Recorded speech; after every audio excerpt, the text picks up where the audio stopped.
to episode 17. Yes. I think. Okay. Yes. So guys, we have a busy program. We're getting questions up the yin yang already. I'm gonna go over a preview of the questions real quick, and you guys start to weigh in which ones you want to see because we only have about 10 to 15 minutes on YouTube. Whatever we don't get to on YouTube, we'll cover on the app for sure. So Mac had a question is, how do you get to split guard, right? How do you get to split guard? So, you know, there's a lot of different ways, but let's just, this is one of them to get there from close guard. There's a couple of ways which you can get there from bottom side control. You can get there off a takedown, so we can cover that. This is very important. Actually, believe it or not, Mac, great minds think alike, because I actually covered that yesterday here in Butler and on Tuesday in Saddlebrook, because it's a very important way to understand. Split guard can be put on from close guard, from bottom side control, even from being mounted, even from being taken down. So that's one topic. Alexandra has a question on finishing Urigatame from a clamp guard. So clamp guard is this. The problem is, since my feet, so as you know, I'm a big advocate of split guard over clamp guard. You know, I've been playing with this for not years, decades. And I've always had a good Urigatame. Back 15 years ago, guys at Renzo's used to call it Karel's arm lock. So I don't, you know, this is a really good weapon. The problem is, there is not a lot of room for me to break. And most importantly, this is the biggest difference. First of all, Kian is already turned away, right? But he can, if I start to pressure down, he can alleviate the pressure by either moving forward or driving into me. And since my feet are not on his hips, he can change the dynamics of the break. So the break is not as sure as with Urigatame with split guard. So split guard is, I'm more squared up to him. And most importantly, my feet are on the hips. This is the most important aspect. So we're going to go over that, finishing with a Urigatame from clamp guard. Basically, my answer is going to be fairly simple: is you need to get to split guard over the clamp guard. It's a way more effective way to get to a submission, or at the very least, submission attempt that leads to a self sweep. So that's a very important topic. So we will cover that for sure. If we don't cover it now, we will cover that for sure on the app. And then Tim had a question on defending choke from elbow escape bottom.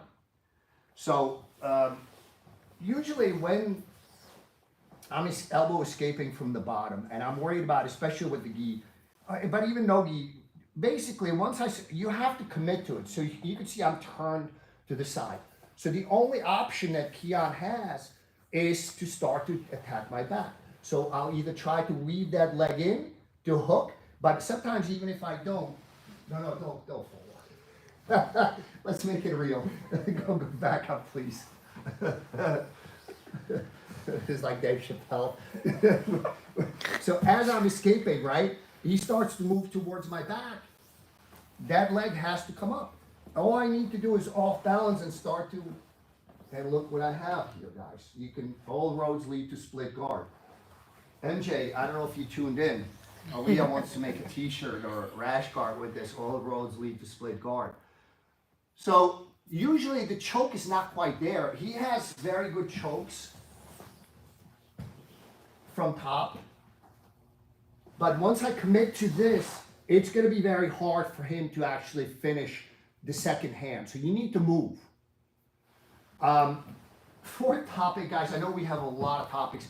If we don't get to them, again, on YouTube, we will get to them, is Mangledome. So guys, I've been recently playing a lot with attacking the far side arm with omoplata. For some reason, Aliyah, Kian, and I have a few other regular training partners, a couple of really good black belts, seem to give me this a lot. So I'm attacking the far side arm and usually finishing right here.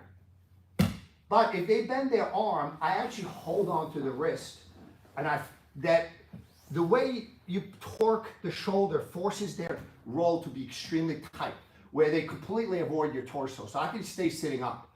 From here, of course, I have a bicep crush, but I don't really worry about that. I go into karate choke, but this is extremely difficult to escape. I'm still holding on to his wrist.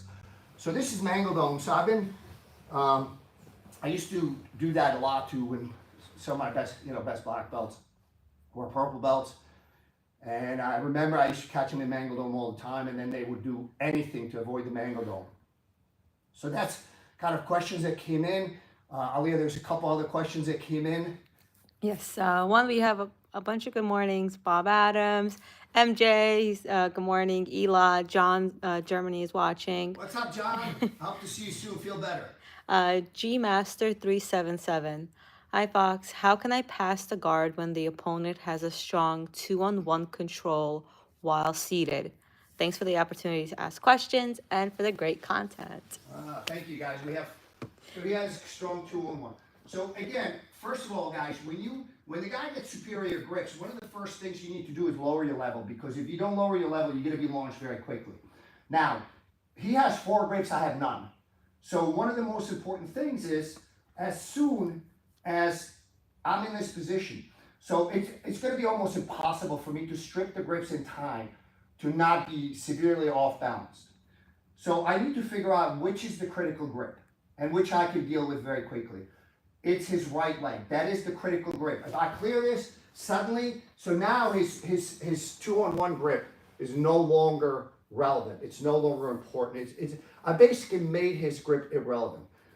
That is one of the most important things in grip fighting, is you can strip the grip, you can swim out before he gets the grip. Most important thing, I think, at the highest level is when the guy does get a good grip, is to make it irrelevant. So that's another topic. And what else we have? Another question. Guys, start to weigh in with your opinions, which one we should cover. We only have 10 to 12 minutes. By now it's probably 6. I don't know. Time seems to fly very fast. B4D-Mash asked, hi Fox, how do you deal with somebody that stands up in your half guard? Can you guys take a guess? How do I deal with it?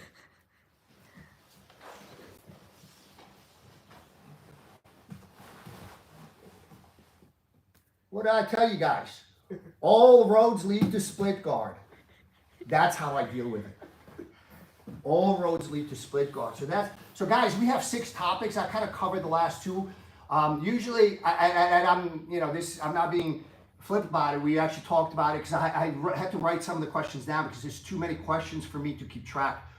I don't even know I don't remember what I had for breakfast this morning, but and I lost my train of thought. Oh yeah, we were talking about, man, there's a lot of split guard related questions. So we could certainly cover the topics, guys. We mentioned like 6, 3 of them are kind of related, or 2 of them at least. No, 3 of them are related. Guys, weigh in. What do we have? Do we have any opinions? Piling on some questions so we can give it priority.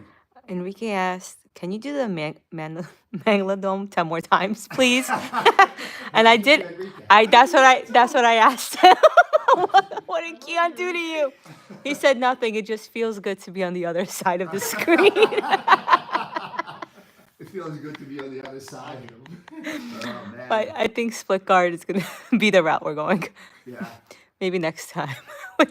Maybe on the app side of the Mangledome. All right, so guys, we can do the Mangledome on the app side. I think it's a very important topic, and it's good because, especially with the gi, there's a lot of contrast. I got the gold and white. Guys, by the way, this is my favorite part about this gi. Can anybody guess what it says on the inside? It's not all roads lead to split guard. But can anybody guess? I'll give you a few minutes. So let's cover some more important things, how to get to split guard. Okay? I'm going to do it from close guard, bottom side control, mounted. The guy stands up in your half guard, and a few more. Guys, start to guess. Start to guess. And also, can they guess what cookie you guys look like? MJ said, grab your fucking shin Enrique said, "Don't flock with the fox." Ooh, that's another good one. We have a lot of good sayings, but guys, look at this. I will bring it so you don't. Oh, okay. Do you want to just move it to the side? No, like the jacket. Which way? Like the bottom part, you can't read it. It's covered. Wait, what? Oh, There you go. You got it, MJ. So, there's only 2 of these white ones.